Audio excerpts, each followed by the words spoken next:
Starbound has been called Terraria, but in space. We've been caught on a number of occasions calling it Starraria, depending on how late we've been playing. Up until recently, we hadn't played this game in years, but we've fallen asleep to the main menu theme so often that it was only a matter of time before my boyfriend suggested we fire it up again so he could remind me that he was the sun before it was cool.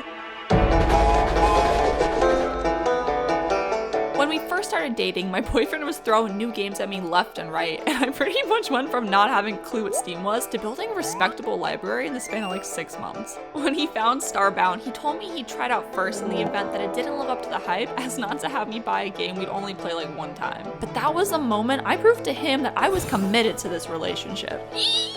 Since we played this really early on, my boyfriend hadn't quite figured out how to wrangle me in video games yet. This is you? Ah! Whoa! How do I get back?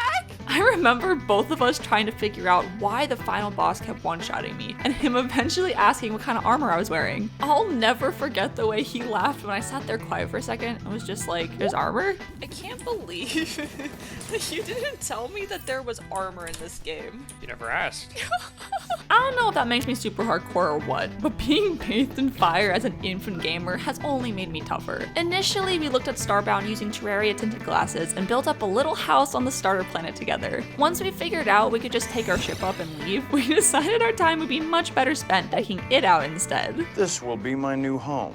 The address is wherever it is parked. It's still fun to decorate the planet if you find one that you think is cool looking, and it's necessary if you're planning on growing some of the crafting materials. We were both babies and couldn't handle the eating, which is more to say we were just annoyed at how hungry our characters were, so we grew our food more for roleplay purposes than anything else. As it turns out, raising animals is crucial to crafting some of the more important items, and I'm all over that. I just killed a bunch of things on accident. Noiki, those were our pets! Were they? Unequip your weapon right now. Well, it's how I like to get around. Well, not in our farm. When you aren't raising the animals, you can also build apartment complexes for NPCs. Tenants can move into any room you place a colony deed, but once again, they end up looking like little cardboard box prison cells if you aren't careful. After some convincing on my end, we came to the compromise that NPCs could be prisoners, but needed to have effort put into their cells. Nike! Welcome home. We got so caught up with all the building that it became our primary objective. The quest turned into getting ship upgrades as quick as possible, with the main storyline being kinda a side quest. The story of Starbound is kinda meh anyways, and can be summed up simply as you just sort of scan things. My boyfriend really didn't like this, because it just becomes one big scavenger hunt. It seems like you always get stuck trying to find that one last important object you need to scan, and just when you start having fun fighting a giant spider monster, well, you're back to talking to the floating chair lady and scanning more shit. Why are we doing this again? Because the lady in the chair asked us to. The good news is I'm an expert scanner and in fact love doing it. The reason being, once you've scanned something, you can use the pixel printer to make copies of it to build with.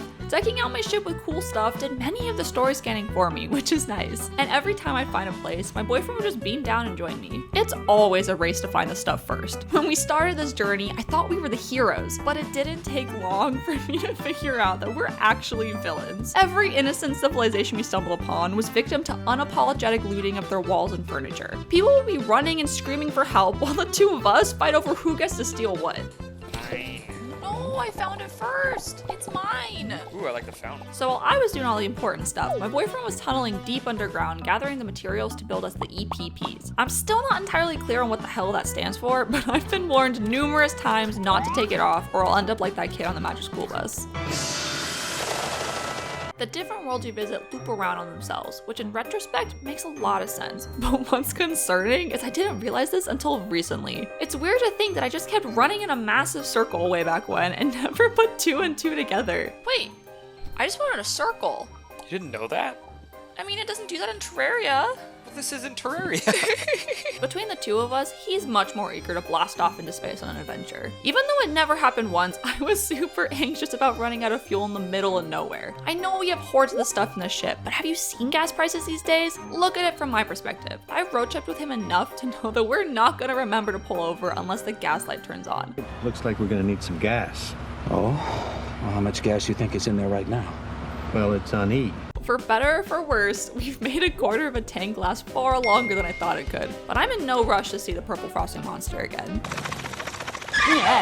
Out of the car, fellas.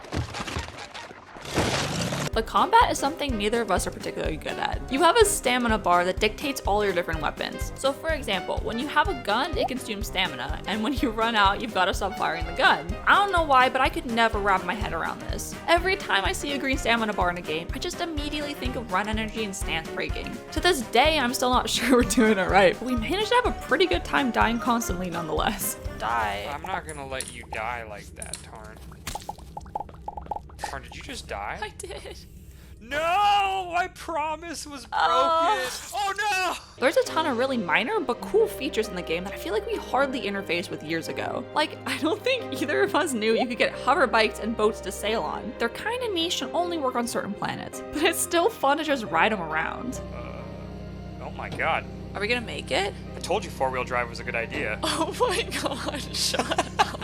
There's like an entire Pokeball system for catching monsters and using them in battle too. How did I not know about this? I would have been all over it if I knew it was in the game. All you had to say was pet station and I would have been foaming at the mouth without even knowing what it did. My boyfriend should have been on that. He could have just uttered the word combat penguins and I would have been his forever. But instead he had to work a little harder. Oh my god! I love it. It was fun to revisit something from the early era of our relationship and be able to appreciate it in a new light. It's not always easy to tell if you've improved at something, but this answered a lot of questions. It took 6 years, but at least now I know what armor is in games. Maybe in another 6 years or so I'll learn how to break my fall.